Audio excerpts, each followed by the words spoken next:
champion, taking the cheers in the ambience. I got a ring, but think then again, I'm such a winner, I'll win again. Some think I'm a Viking or maybe a wizard. I feel like I'm both when I'm in the ring. Victory brings serenity. I give them a three-piece, that's for the three-peat, and then I leave with the Trinity. True baller got all the amenities. All the others just wanna be mini-me's. Haters mad when they in my vicinity. So throughout 2024, I have brought you guys a video every single day covering all different types of topics, from lead generation to live seller calls to mindset to even humor, right? All the different topics. And what I've learned over this past year is through y'all's questions and comments that there are some brutal truths that every single wholesaler needs to understand and needs to hear going into 2025, the new year. This is the time of the year where we sit down and we make these big, hairy, audacious goals going into the new year and say, this is going to be what I'm going to do in the new year, right? All of that motivation exists. Well, today's video, I'm going to give you some truths that you need to hear so you can be prepared to be consistent and to be able to get those results that you desire going into the new year. So there's going to be 10. Let's start with number 1. It's hard. Wholesaling is hard. Being an entrepreneur is hard. And that's the point. That's why there's money to be made. Okay? Listen, it's easy for us to sit here and say wholesaling is simple. Buy my course, right? You guys see that. You guys see it on the Instagram and the Facebook ads and the YouTube ads, right? It's so simple. You could do this with other people's money. You don't have to have operating capital. It's a bunch of bullshit, all right? Being an entrepreneur is one of the most difficult things to do. It's a lonely place. Majority of people do not know how to even conversate with you about what we have to go through as an entrepreneur, the decisions that we have to make. And then when you specifically break it down into our niche, our industry, which is wholesaling real estate, think about all of the different things that we have to do along the way.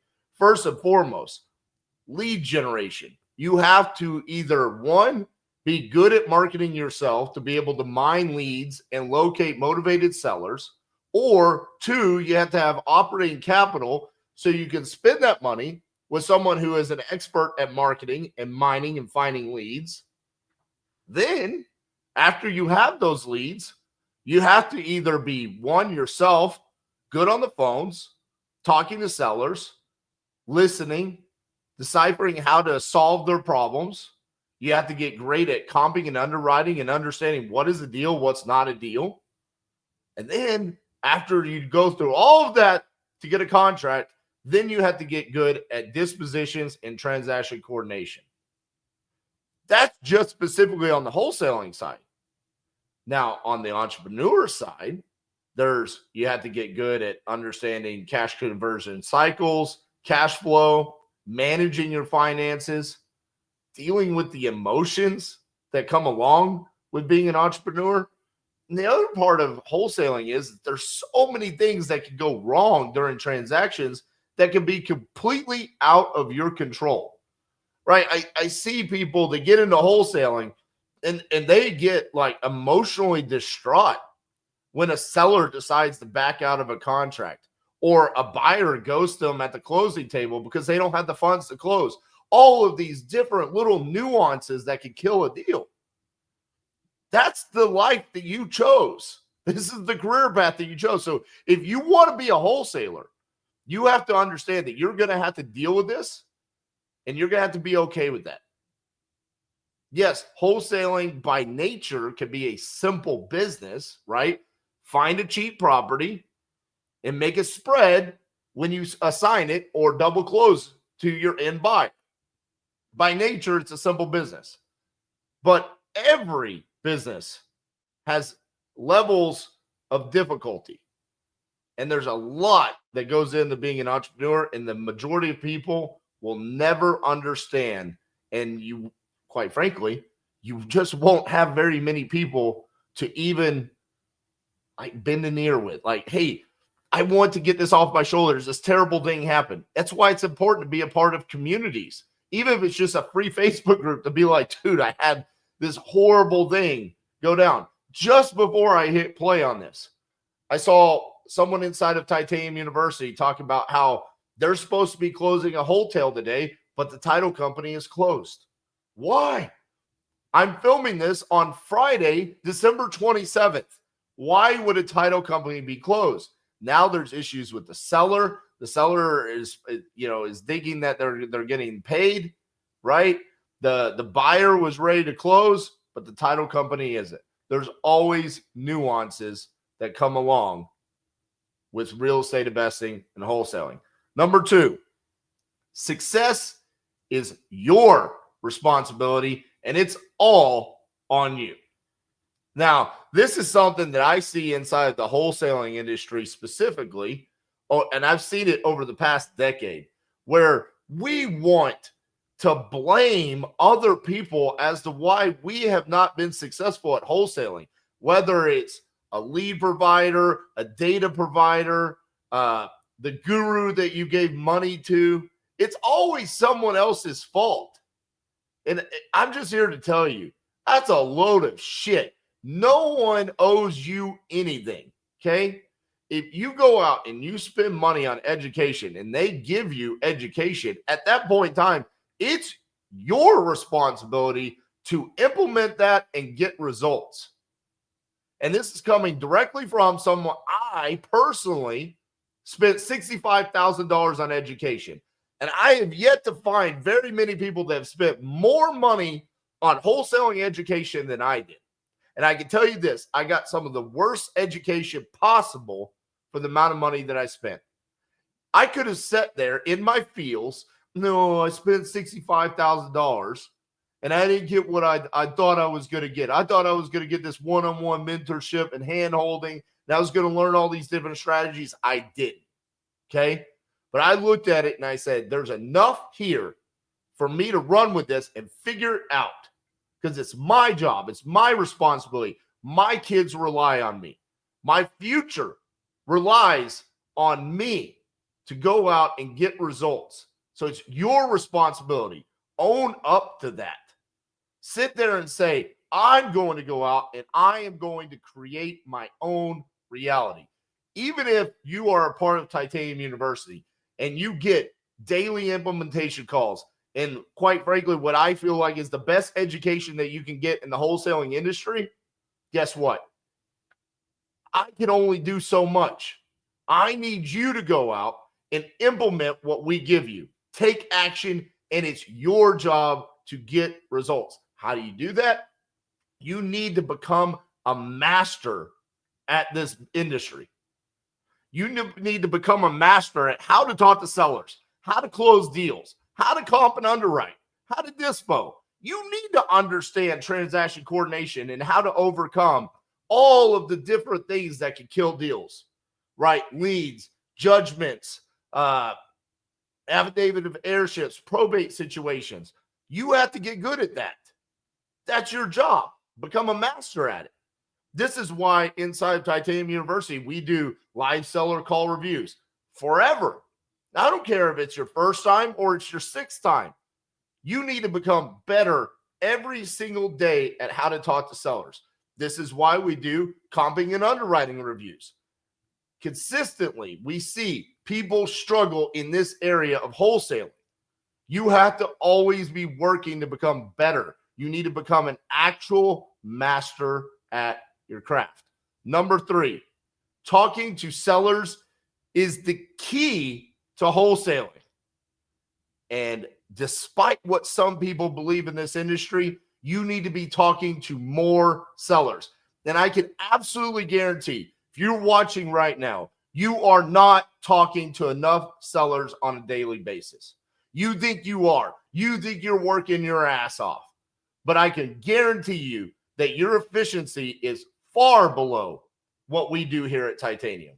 You guaranteed you are doing things like pre-comping, looking properties up, taking too much time in between dials. If you go watch my lives, you see it's lead comes in, dial the number, Either they answer and we have a conversation, or I leave a voicemail and I'm immediately dialing the next lead over and over and over again. That's what we're doing for 8 to 9 hours a day. Yes, we take mental breaks in there. We eat lunch. We take potty breaks, all of that stuff. But it's about efficiency. You need to talk to more sellers, more, every single day. Like someone asked me the other day, what is the ideal amount of leads for me personally, RJ Bates, as an acquisitions person? I said I would want 300 leads in my queue as an acquisitions manager. And I did that live for you guys in 2023. You saw me calling through all 300 leads. It was new leads came in, and then as the day progressed, I'm talking to sellers. No, kill that lead. That's a dead lead. Sign contract. That's out of my queue. And then new leads would come in. And it was basically a constant rotation of 300. Now, I believe I'm the best closer in this industry. So you don't have to go that insane. However, you do need to have some sort of metric where it's like, this is the amount of leads that I am calling every single day. I'm calling the new leads. I'm doing follow-ups on every single lead in my CRM, every single one, relentlessly following up and making sure that you have a conversation with every single person that has raised their hand and says, I have a property that I want to sell.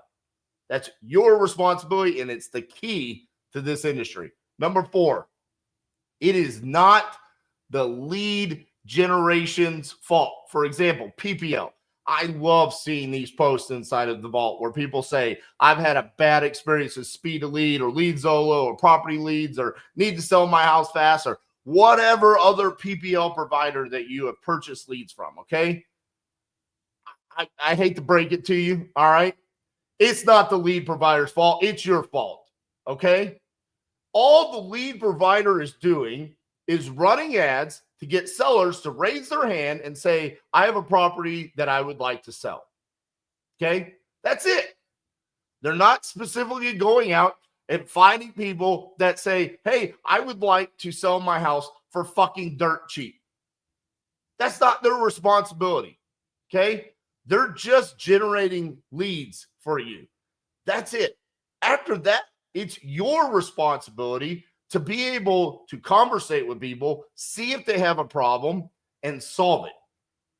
If you can't do that, that's not Speed to Lead's fault. It's not Lead Zolo's fault. It's not Property Lead's fault.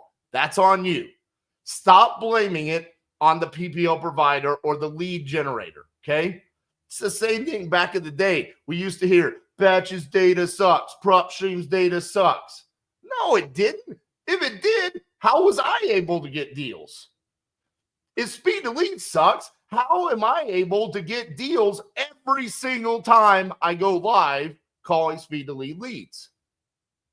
Is it because I get special leads? No, fuck that shit. I literally share my screen and show I'm buying the exact same leads that are available for you to purchase. Now, I see the little comments where y'all think I get special leads, but it's just not the case. So stop making that excuse. Number 5, you most likely do not have a dispo problem. Some people, they jump to, hey, I got property under contract and I had to terminate because I couldn't find a buyer. So they think they have a dispo problem. They think it's probably either the process or maybe it's investor lift sucks or deal speed sucks or investor base sucks. You know, it's everybody else's problem, right? Here's the facts. You more than likely have a comping and underwriting problem, and you don't want to hear that. You don't want to come to grips with that because this industry as a whole has decided that comping and underwriting is not that important, right? This goes back to point number 1. It's easy to sit there and say, wholesaling is so easy. You need to be wholesaling real estate because it's cheap. You can get into it. You can just start cold calling. It doesn't cost a lot of money. And it's so easy, right? Well, that's bullshit. Here's the next thing. We see a lot of people out there saying, listen, you don't have to get good at comping and underwriting, okay? All you have to do is just take, Zillow, Redfin, Realtor.com, whack it in half, and then boom, there you go. There's your offer. It just doesn't work that way. If it did, then we wouldn't have actual comping services, okay? If it did, all of your deals would be selling because you would have banger of a deal. Because all of the dispo platforms, all they're doing is giving you the information to people that have purchased properties, aka your customers, the end buyers.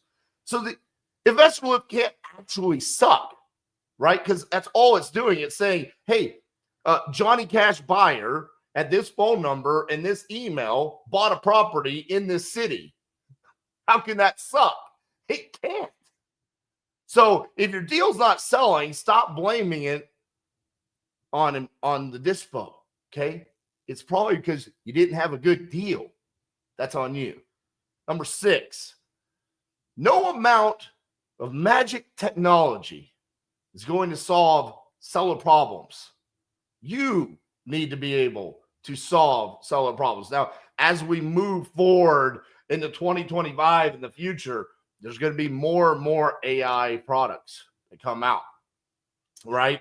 There's going to be more technology that comes out that's going to essentially say, hey, I can come in and I can acquire properties for you. At the end of the day, there is no technology that exists right now that could go in and solve a seller's problem, right? No amount of technology is going to be able to look at a seller in Central Florida that says, I have an offer from Open Door for X amount, but I'm willing to sell this property to you for $100,000 less than that if you can help me get all my stuff from Florida to Alabama, locate me a property in Alabama. I'm willing to sell my property at an extreme discount for that.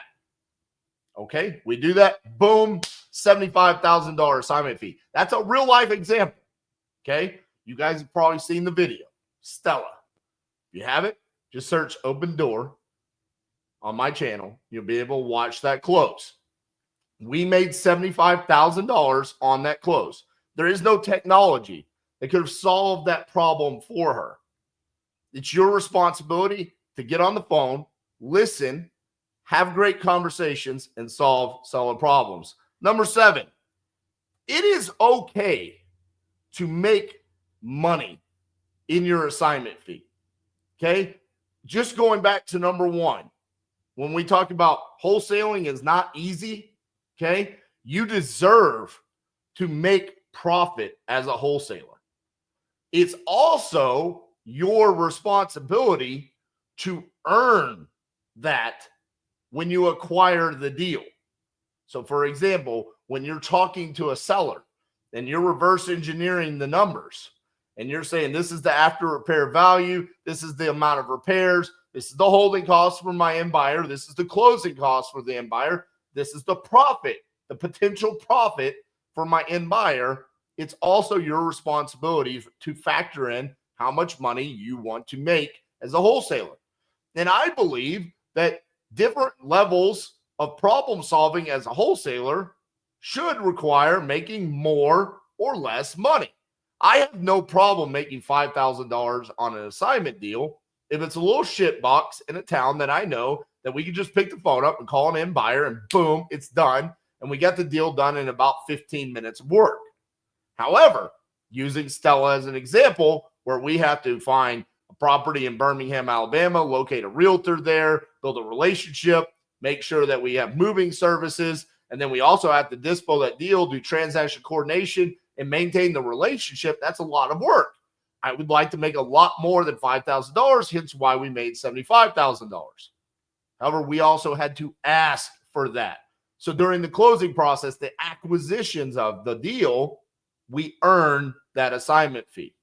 All right, number 8, long-term as a wholesaler, cash buyer relationships are the true key to your success. Now, see, I talked about it early on where I say talking to sellers is the key, okay? Well, you always have to have that because without talking to sellers, you have nothing to monetize, which is the contract that we're assigning, right? But in order to maintain long-term sustainable success, you have to be able to build relationships with your cash buyers. Now, I get asked this, should I get a deal first or should I get buyers first? I believe you should absolutely be getting deals first. Build your relationships with your cash buyers by providing them value. No end buyer truly feels like you're providing value by cold calling them and saying, "Hi, I'm a new wholesaler and I intend on getting properties under contract. What's your buy box?" That is not value. However, what is value is saying, "Hey, I see that you're a cash buyer in St. Louis, Missouri. I have a property under contract in St. Louis, Missouri. I want to send you the details on it. Can you take a look at it with me and see if this fits your buy box right now?" Okay, it does. Awesome. Let's move forward. It doesn't. What could we have done better here? What would have fit in your buy box? Because one, you've already proven that you have the ability to bring them a contract, which the majority of wholesalers never even get to that point.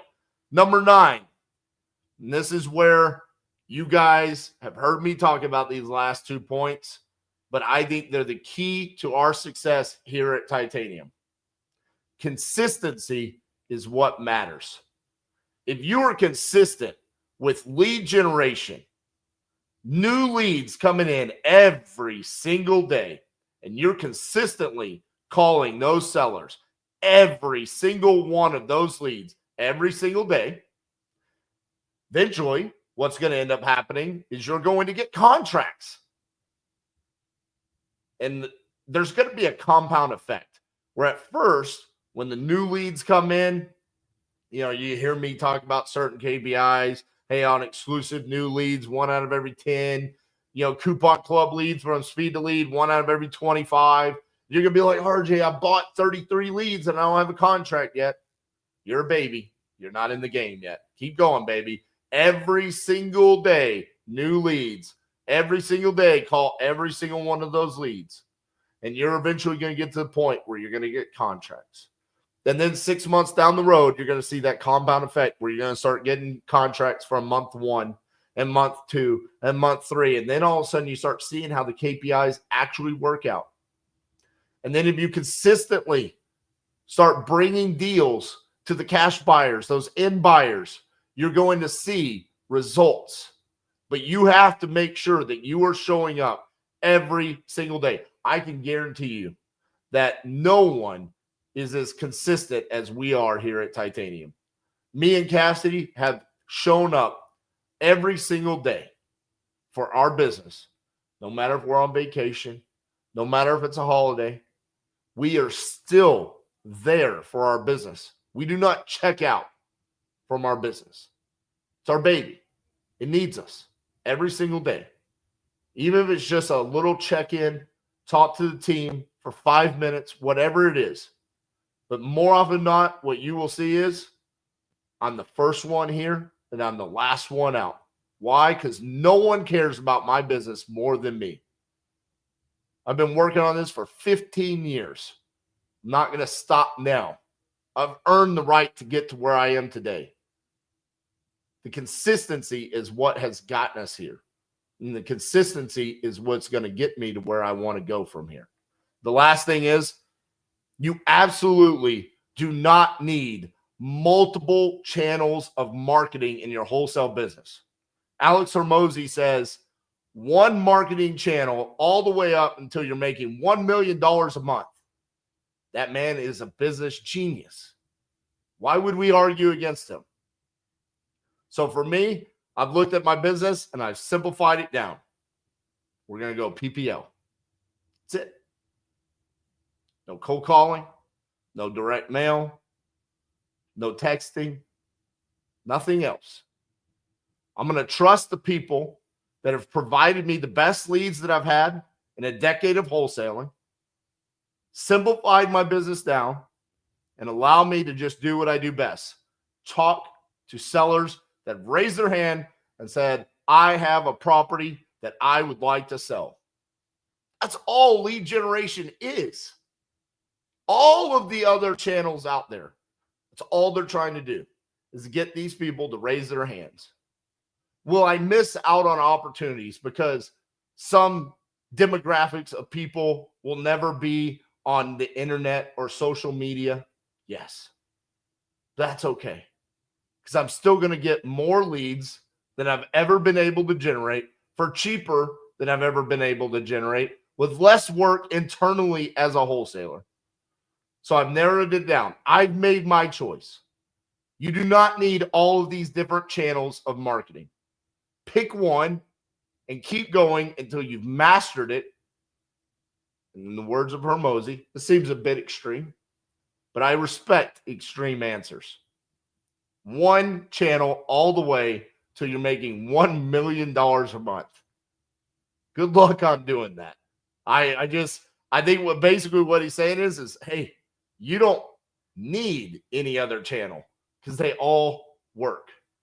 So after the past year of bringing you guys videos every single day and all of the comments and all of the questions, these are the 10 brutal truths that I think every single wholesaler needs to hear going into 2025. Let me know if I missed something, what you guys think in the comments. I appreciate all the love and support. Make sure you give me a like. We'll see you guys in 2025.